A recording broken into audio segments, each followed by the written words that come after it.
সম্মানিত প্রিয় দর্শকবৃন্দু, আপনারা দেখতে পাচ্ছেন রোজ ভ্যালি, অর্থাৎ যারা রোজ ভ্যালিতে টাকা ইনভেস্ট করেছিলেন, তো রোজ ভ্যালি থেকে টাকা ইনভেস্ট করার পর এখন কিন্তু রোজ ভ্যালিতে সবাইকে টাকা রিটার্ন দিচ্ছে। তো রিটার্ন নেওয়ার জন্য আপনাকে অনলাইন অ্যাপ্লিকেশন করতে হচ্ছে। তো এবার আপনি অনলাইন অ্যাপ্লিকেশন কিভাবে করবেন সেটি জানার জন্য আপনারা সমস্ত ভিডিওটি মনোযোগ সহকারে দেখবেন। আপনার যদি রোজ ভ্যালিতে ধরুন 50,000, 1 লাখ, 1.5 লাখ বা 20,000, কারো 10,000 এরকম ফেসে গেছে, সে টাকা টোটালি আপনারা ফিরিয়ে পাবেন আপনার অ্যাকাউন্টে। ধরুন আপনার বাড়িতে কেউ রোজ ভ্যালিতে ইনভেস্ট করেছে টাকা, কিন্তু সে এখন এই পৃথিবীতে নেই, সে মারা গেছে, তাহলে তার নমিনির ডকুমেন্টস নিয়ে আপনি অনলাইন করতে পারবেন। এবার অনলাইন করার জন্য আপনাকে কোথায় যেতে হবে? অনলাইন করার জন্য আপনি নিজেও ফোনের মাধ্যমে করতে পারবেন, অথবা আপনার বাড়ির পাশে যে অনলাইনে দোকান রয়েছে সেখানে গিয়ে কিন্তু আপনি অনলাইনটি করতে পারবেন। অনলাইন করার জন্য কিন্তু আপনার রোজ ভ্যালির যে সার্টিফিকেট সেটা সঙ্গে নিয়ে যেতে হবে, তাহলে কিন্তু আপনি অনলাইন করতে পারবেন। যারা অনলাইনটি মোবাইল থেকে করবেন তারা ভিডিওটি সম্পূর্ণ দেখবেন এবং ভিডিওটি দেখে আপনারা তারপর অনলাইন করতে যাবেন। তো অনলাইন করার জন্য এই অফিসিয়াল ওয়েবসাইটে চলে আসবেন। এর অফিসিয়াল ওয়েবসাইটের লিঙ্ক আমি আমার ভিডিওর ডেসক্রিপশন বক্সে দিয়ে রাখবো, আপনারা সেখান থেকে অনলাইনটি করতে পারবেন। তো এই অফিসিয়াল ওয়েবসাইটে আসার পর আপনারা যে সাইডে দেখতে পাচ্ছেন 3 লাইন, এই 3 লাইনে আপনাদেরকে ক্লিক করতে হবে। 3 লাইনে ক্লিক করার পর আপনারা নিচে একটু স্ক্রল করে এই সাইডে দেখতে পাচ্ছেন যে এখানে বলা রয়েছে যে আপলোড সার্টিফিকেট। আপনারা এখানে দেখতে পাচ্ছেন আপলোড সার্টিফিকেট বলে যে অপশনটি রয়েছে সেটা আপনাকে ক্লিক করতে হবে। এখানে যখন ক্লিক করবেন, ক্লিক করার সঙ্গে সঙ্গে কিন্তু আপনাদের সামনে একটি ফর্ম ওপেন হবে, তো আপনারা এখানে দেখতে পাচ্ছেন। আর আমি আপনাদের কাছে রিকোয়েস্ট করব, যারা অনলাইন টু অনলাইন চ্যানেলটিকে এখনও সাবস্ক্রাইব করেননি অবশ্যই সাবস্ক্রাইব করে পাশে থাকা বেল আইকন প্রেস করবেন পরবর্তী ভিডিওর আপডেটগুলো পাওয়ার জন্য। আমি আপনাদেরকে দেখাচ্ছি, আপনি ফোন থেকেও এটা আবেদন জানাতে পারবেন, আপনি বাড়িতে নিজেই জানাতে পারবেন।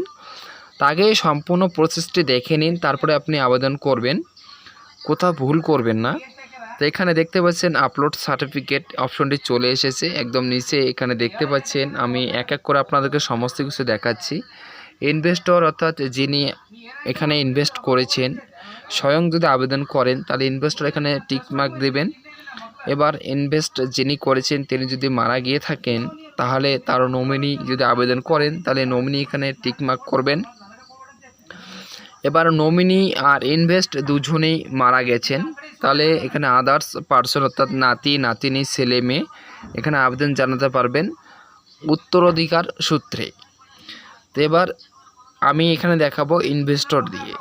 তো আপনারা ইনভেস্টর দিয়ে এখানে আবেদন জানাবেন। আবেদন জানানোর জন্য প্রথমে এখানে দেখতে পাচ্ছেন নাম অফ ইনভেস্ট, তো এখানে দেখতে পাচ্ছেন, তারপরে নিচে দেখতে পাচ্ছেন কোম্পানি।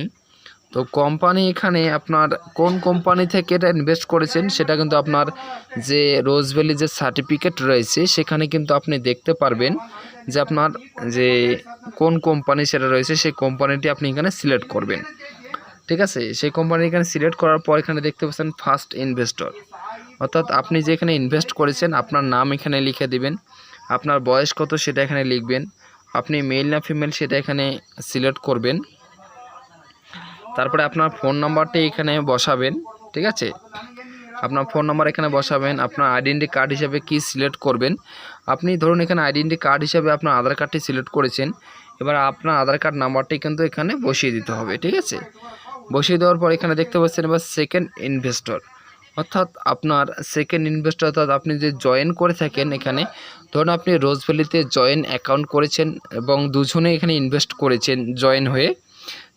এমনও হতে পারে যে আপনি স্বামী স্ত্রী মিলে এখানে ইনভেস্ট করেছেন, আপনার স্বামী স্ত্রীর নাম দুজনের রয়েছে, তাহলে আপনার আবার এখানে আপনাকে ইনভেস্ট অর্থাৎ দুজনের যে নাম রয়েছে আপনার স্ত্রীর নাম এখানে বসিয়ে দিবেন, যদি থাকে দিবেন, না থাকলে দেওয়ার কোনো প্রয়োজন নেই। ঠিক আছে, এবার নিচে দেখতে পাচ্ছেন যদি এখানে আপনি ইনভেস্টর নাম দিয়ে থাকেন সেকেন্ড ইনভেস্টর, তার বয়স কত, তার একটা ডকুমেন্টস দিয়ে আপনি কিন্তু আবার প্রথমে যেভাবে করলেন ঠিক সেভাবে এখানে করতে হবে। ঠিক আছে, এবার তারপরে এবার নিচে দেখতে পাচ্ছেন ফাদার্স নেম অথবা হাজব্যান্ড নাম এখানে লিখে দিতে হবে এবং এবার অ্যাড্রেসটি লিখে দিতে হবে। এটা এখানে কোন অ্যাড্রেস দিতে হবে, এখানে ইনভেস্টর অর্থাৎ আপনি যে ইনভেস্ট করেছেন সেকেন্ড ইনভেস্টর নয়, কিন্তু এবার আপনি যে ইনভেস্ট করেছেন এখানে আপনার অ্যাড্রেসটি এখানে বসিয়ে দিতে হবে। ঠিক আছে, আপনার সম্পূর্ণ অ্যাড্রেসটি এখানে বসাবেন, আপনার স্ট্রিট অর্থাৎ আপনার এরিয়া যে এরিয়া রয়েছে সেই এরিয়াটি এখানে বসাবেন। তারপরে আপনার ভিলেজ, টাউন, পোস্ট অফিস এখানে বসিয়ে দিবেন, পুলিশ স্টেশন এখানে বসিয়ে দিবেন। তারপরে স্টেট এখানে বসাবেন, আপনার স্টেট কী রয়েছে স্টেট, ডিস্ট্রিক্ট, পিনকোড এখানে বসিয়ে দিবেন, ঠিক আছে।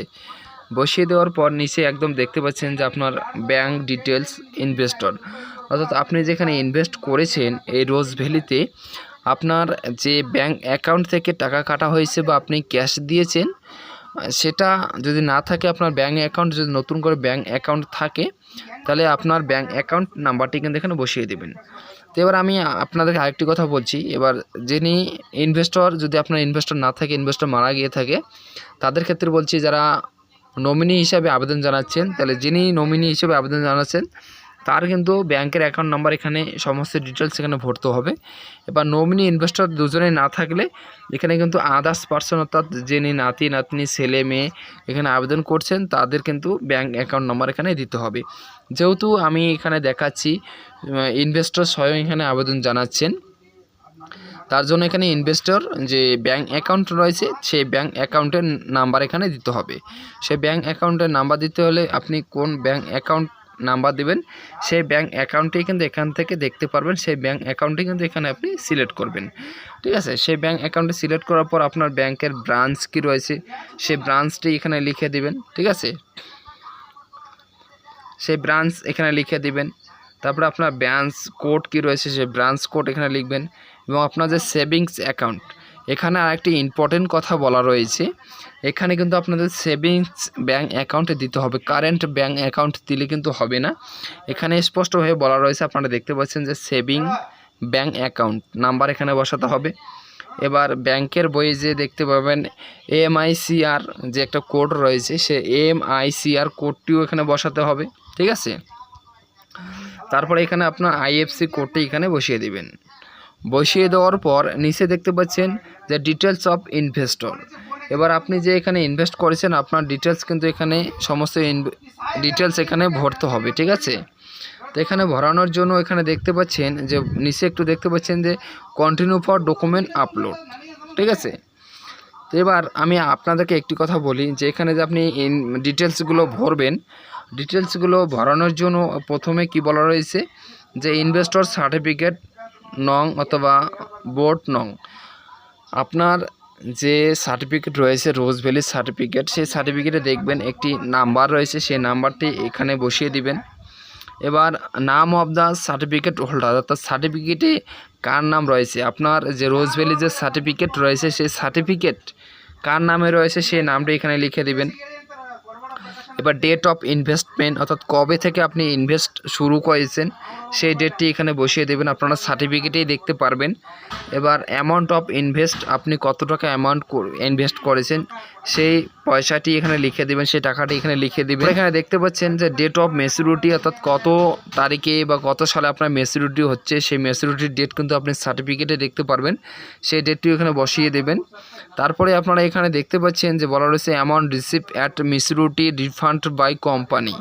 তা আপনাকে যে রিফান্ড করবে সেই রিফান্ড করার যে কোম্পানির নাম সেই কোম্পানির নামটি আপনি এখানে দেখতে পারবেন, সেই কোম্পানির নামটি এখানে বসিয়ে দেবেন, থাকলে দেবেন, না থাকলে এখানে দেওয়ার কোনো সেরকম ইয়ে নেই, কিন্তু এখানে দিলে ভালো হবে, ঠিক আছে। দিলে খুব ভালো হবে, আপনারা সার্টিফিকেটে পেয়ে যাবেন, এটা দিতেই হবে, ঠিক আছে। ম্যান্ডেটরি নয় কিন্তু দিলে ভালো হয়। তারপরে এখানে বলা রয়েছে যে amount of principal not refund amount client. তো এখানে যে দেখতে পাচ্ছেন যে আপনারা যে কত টাকা ক্লেম করবেন, আপনি এখানে যত টাকা ইনভেস্ট করছেন এখানে একটি কথা দেখতে পারবেন এই ঘরটিতে আমি ভালো করে দেখে দিচ্ছি যে এখানে যে ইনভেস্টর যে রয়েছে কত টাকা ইনভেস্ট করেছেন এবং ক্লেম, এটা কিন্তু দুটোই সেম হবে, ঠিক আছে, এই দুটো কিন্তু সেম হবে। এবার এখানে বলা রয়েছে অ্যামাউন্ট ইন্টেলিজেন্ট টু গেট, এখানেও কিন্তু সেম অ্যামাউন্ট হবে, ঠিক আছে। মানে এই যত টাকা ইনভেস্ট করেছেন এবং কত টাকা ক্লেম করতে চান এবং টোটাল কত টাকা হবে সব কিছু কিন্তু সেম হবে। আপনি এই ঘরগুলো তো সেম দেবেন, সার্টিফিকেটে যত টাকা ইনভেস্ট রয়েছে সমস্ত টাকায় কিন্তু এখানে দেখতে পারবেন, সেই টাকাগুলো কিন্তু আপনারা এখানে বসিয়ে দেবেন, ঠিক আছে, সুন্দরভাবে এখানে বসিয়ে দিবেন। বসিয়ে দেওয়ার পর নিচে দেখতে পাচ্ছেন কন্টিনিউ ফর ডকুমেন্ট আপলোড। তো কন্টিনিউ ফর ডকুমেন্ট আপলোড এখানে দেখতে পাচ্ছেন, তো এখানে আপনাদেরকে ক্লিক করতে হবে। যখন আপনি এখানে ক্লিক করবেন, ক্লিক করার সঙ্গে সঙ্গে দেখতে পাচ্ছেন আপলোড করার পেজটি ওপেন হয়ে গেছে। তো এখানে আপনারা দেখতে পাচ্ছেন যে 1 নম্বরে বলা রয়েছে অরিজিনাল সার্টিফিকেট অফ ইনভেস্টমেন্ট, অর্থাৎ আপনি যে রোজ ভ্যালিতে ইনভেস্ট করেছেন যে সার্টিফিকেট রয়েছে সেটা যদি আপনি মোবাইল থেকে এটা আবেদন করে থাকেন তাহলে আপনাকে মোবাইলে একটি ফটো তুলে এখানে আপলোড করে দিতে হবে। তারপরে 2 নম্বরে দেখতে পাচ্ছেন যে original copy of acknowledgement if certificate R submitted to the company at maturity for refund. মানে এখানে বলা রয়েছে যদি আপনাদের বা যদি আমানতের আসল শংসাপত্র কোম্পানির জমা দেওয়া হয়ে থাকে তাহলে জমা দেওয়ার যে রসিদ সেই রসিদ এখানে আপলোড করে দিবেন। যেহেতু আপনার কাছে অরিজিনাল সার্টিফিকেট রয়েছে সেই সার্টিফিকেট আবার পুনরায় এখানে আপলোড করে দিবেন। 3 নম্বরে দেখতে পাচ্ছেন বলা রয়েছে অরিজিনাল অফ আইডেন্টিটি প্রুফ, অর্থাৎ আপনার কাছে PAN card, passport, voter card, Aadhaar card, driving licence এগুলোর মধ্যে যেটা আপনার কাছে রয়েছে সেই ডকুমেন্টসের ফটো তুলে এখানে আপলোড করে দেবেন। তারপরে 4 নম্বরে বলা রয়েছে যে অরিজিনাল অফ অ্যাড্রেস প্রুফ হিসাবে আপনার কাছে কি রয়েছে passport, voter card, Aadhaar card, আপনি অ্যাড্রেস প্রুফ হিসাবে যেটা দিতে চান সেটার ফটো তুলে এখানে আপলোড করে দেবেন। যদি আপনি কম্পিউটার থেকে করেন তাহলে স্ক্যান করে এখানে আপলোড করে দেবেন, ঠিক আছে। 5 নম্বরে বলা রয়েছে photocopy of the front page of bank passbook, অর্থাৎ ব্যাংকের যে পাসবই আছে ব্যাংকের পাসবইয়ের যে প্রথম পেজ যেখানে account number, IFC code, MICR code রয়েছে সে সমস্ত যেখানে সমস্ত একসঙ্গে রয়েছে সেই প্রথম পেজ, অর্থাৎ আপনার ফটো যেখানে লাগানো রয়েছে সেই পেজটি ফটো তুলে এখানে আপলোড করবেন। কম্পিউটার থেকে করলে স্ক্যান করে এখানে আপলোড করে দেবেন। আপলোড করার পর 6 নম্বরে দেখতে পাচ্ছেন ফটোকপি অফ চেক, অর্থাৎ আপনার ফেল চেক বা ক্যান্সেল চেক যদি থাকে তাহলে এখানে আপলোড করে দেবেন, নাহলে আপনার ব্যাংকের যে প্রথম পেজ যেটা আপনি 5 নম্বরে আপলোড করেছেন সেটাও কিন্তু 6 নম্বরে আপলোড করে দেবেন। আপলোড করে দেওয়ার পর নিচে দেখতে পাচ্ছেন সাবমিট বাটন, তো সাবমিটে ক্লিক করে দেবেন। সাবমিটে ক্লিক করলে কিন্তু আপনি একটি নাম্বার পেয়ে যাবেন, সেই নাম্বারটি আপনি নোট করে রেখে দেবেন অথবা প্রিন্ট আউট বের করে রেখে দেবেন।